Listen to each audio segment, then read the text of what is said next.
Ensuite, on va avancer, on va voir une Gemara dans la Gemara Brachot, le Perek et le Daf et Amud Bet.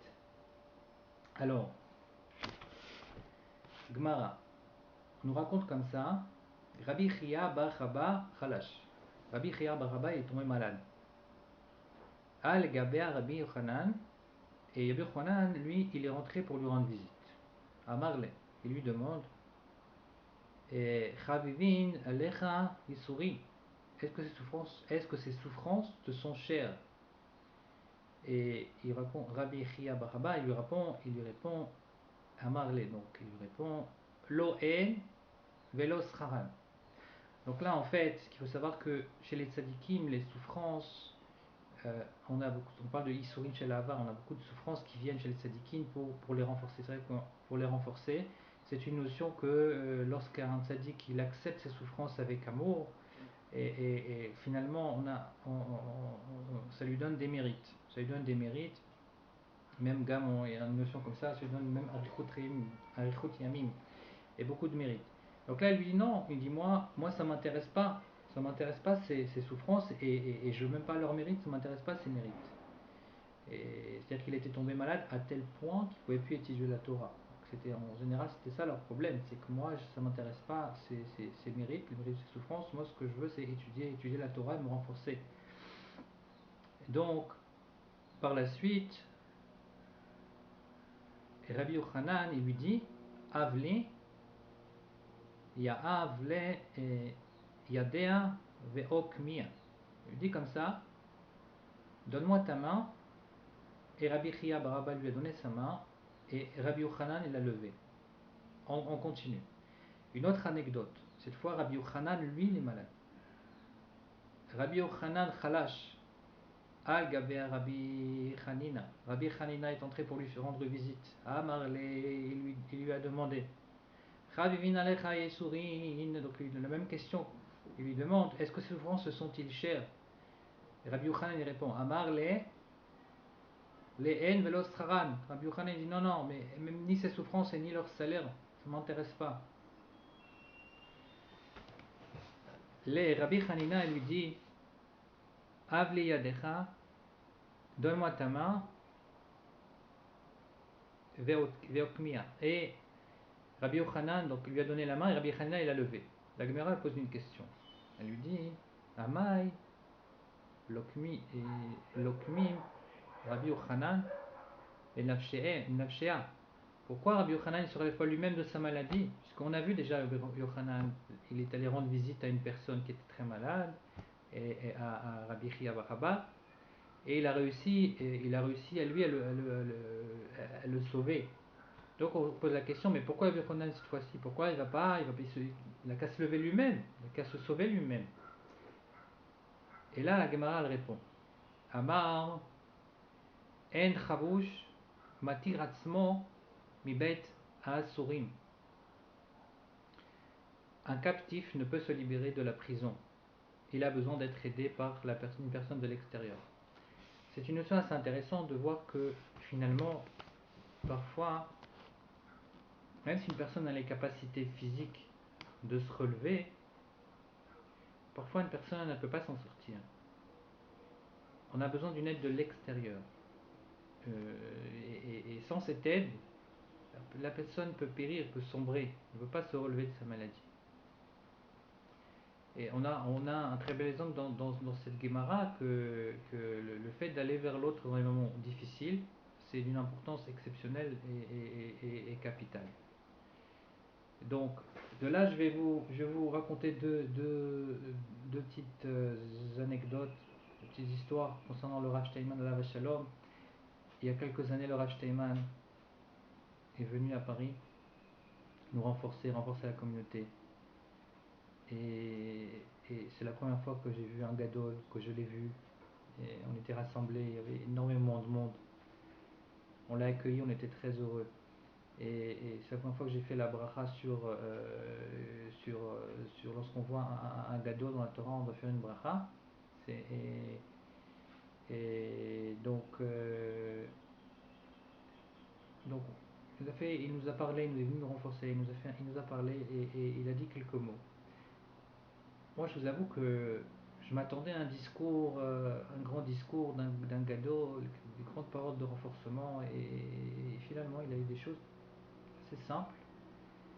Et j'ai pas trouvé, au début, j'ai pas trouvé en quoi ça allait pouvoir me renforcer au départ. J'ai pas tellement trouvé en fait.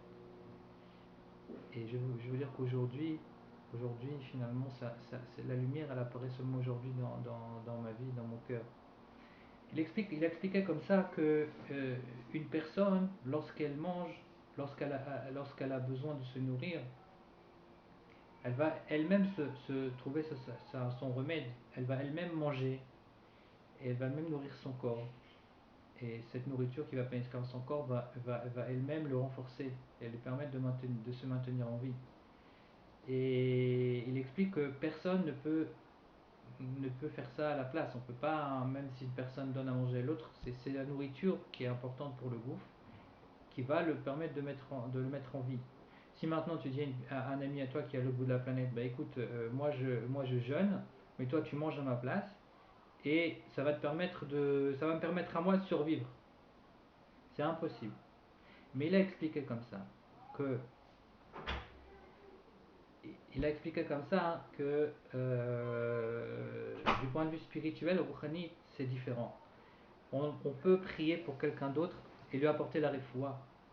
Si une personne malade, si une personne est malade et lorsqu'on prie et que l'on prie, on peut sauver cette personne. S'il y a un kaal, si une personne fait des tfilotes à Kadosh Baruch Hu, on peut changer le mazal et la destinée de cette personne par la force de la prière. Comme on voit dans cette Gemara là, c'est vrai qu'Abi Yochanan est venu rendre visite et il a pu relever et Rabbi Chia Bar Abba. Donc c'est des choses que j'ai enfin compris cette notion que Rav Steinman alav shalom nous a apportée. Dans ces moments-là, je voulais vous dire, souligner l'importance de faire des tfilot directement au Boré Olam, à Kadosh Baruch Hu. Chaque tfila a son importance, à sa pièce dans l'échiquier. Tout le Ham Israël est lié les uns aux autres, on est tous liés. On est tous reliés les uns avec les autres. Chaque prière, chaque tfilot, lorsqu'on lève le ciel vers le Boré Olam, ça a une importance. Chacun va devoir, à mon avis, je parle pour moi aussi, faire des efforts, plus d'efforts. Comment on peut aider aujourd'hui? On est tous à la maison. Comment on peut faire des actes de chesed et prier? On peut prier, on peut lire des teilim.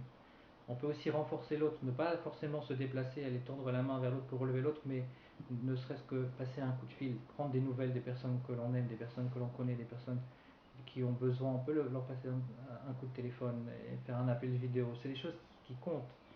Et passer plus de temps avec les enfants et soulager, garder le shalom à la maison, c'est des choses qui comptent, c'est des choses qui vont apporter beaucoup de solutions et de délivrance dans le clan Israël. Et la deuxième histoire que je vais vous raconter avec le Raj Teiman, c'est une histoire que j'ai entendue du Rav Meir Sitruk et de la rue du Pavé à Paris. Il a un site internet, ça fait des années qu'il fait des shiurim extraordinaires, je vous recommande d'y aller. Le site c'est leichichi.com, leiLCHI.com. Et il m'a raconté une fois une histoire avec le Rav et le Rav le Rav Sitruk, le grand rabbin de France, à la Shalom. Il avait une fois une question très importante à poser au Rav Steinman en Israël. Il avait un projet à faire pour la communauté française, un grand projet, quelque chose de très important, mais il y avait des réticences autour de lui et il devait prendre une décision, il ne savait pas quoi faire. Il nous raconte le Rav Meir Sitruk dans son récit que le Rav Sitruk est allé en Israël voir le Rav Steinman. Il a attendu beaucoup de temps. Le Rav Sitruk était malade. Il a beaucoup attendu. Il a attendu et finalement il a été reçu par le Rav Steinman. Il a reçu les brachot, il a été reçu. Et avant, il nous raconte comme ça, avant de poser la question, et un homme rentre,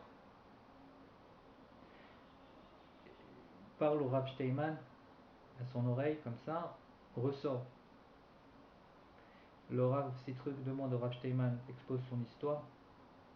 sa demande, finalement, le Rav Steinman réfléchit et lui dit non. Il a dit non à son projet.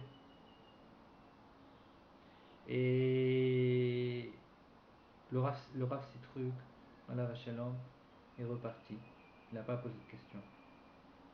Il est parti, il est reparti, il a pris l'avion, il est reparti en France. La grandeur du Rav, nous raconte le Rav Sitruk, qu'il n'a pas posé de questions. Il aurait très bien pu argumenter, expliquer. Après tout, le Rav Sitruk, il a le pouvoir, le grand rabbin de France, il a le pouvoir. On voit l'humilité d'une grande personne, d'un grand monsieur, d'un grand Rav, à quel point il sait reconnaître qu'il y a quelqu'un au-dessus de lui, qu'il y a un gadol ador. On doit se servir de cet exemple pour aussi se renforcer et nous dire que nous avons quelqu'un aussi au-dessus de nous. Nous avons Akadosh Baruch Hu, le Borolam. Il veut qu'on respecte les règles. Nous avons des rabbanim, nous avons des directives à suivre. Nous devons respecter les règles, nous devons rester chez nous. On ne veut pas sortir, on ne veut pas prier, on doit ne pas prier dans les minyanim pour l'instant. Nous devons appliquer à la lettre ce qu'on nous demande de faire. Voilà, et j'espère que ces quelques paroles vont pouvoir vous apporter beaucoup de réconfort. Et sachez que c'est bientôt Pessah dans quelques jours. On doit se préparer. Il faut savoir que la Géoula, la délivrance, elle va venir, mais sachez que j'ai toujours cet exemple du mot Mitzraïm. Le mot Mitzraïm, ça commence par un mem, c'est assez connu, mais je vous répète encore une fois, c'est Mitzraïm, ça commence par un mem ouvert, on peut rentrer dans le mem. Mais le mem sophite, il est fermé, on ne peut plus sortir. On dit que, lorsqu'on est rentré en Mitzraïm, on ne peut plus ressortir. Il y avait des degrés d'impureté tellement grands que finalement c'était ficelé, c'était déjà fait. On ne pouvait plus sortir. Akash Borou, pour sa grande miséricorde, il est venu et il nous a sauvés. Et aujourd'hui, on voit des gens autour de nous, on voit des gens mourir, des gens jeunes, moins jeunes. C'est une catastrophe. On voit des choses, c'est incroyable. Il ne faut pas perdre espoir. On doit se renforcer. On doit faire des tfilotes à Kadosh Baruch Hu. On doit se renforcer dans le chesed et la emuna. Kadosh Baruch Hu, il vous apporte beaucoup de santé. Refoua shlema à tous les malades. Et qu'il apporte la Géoula, Bekarov, Amen, Keni Ratson.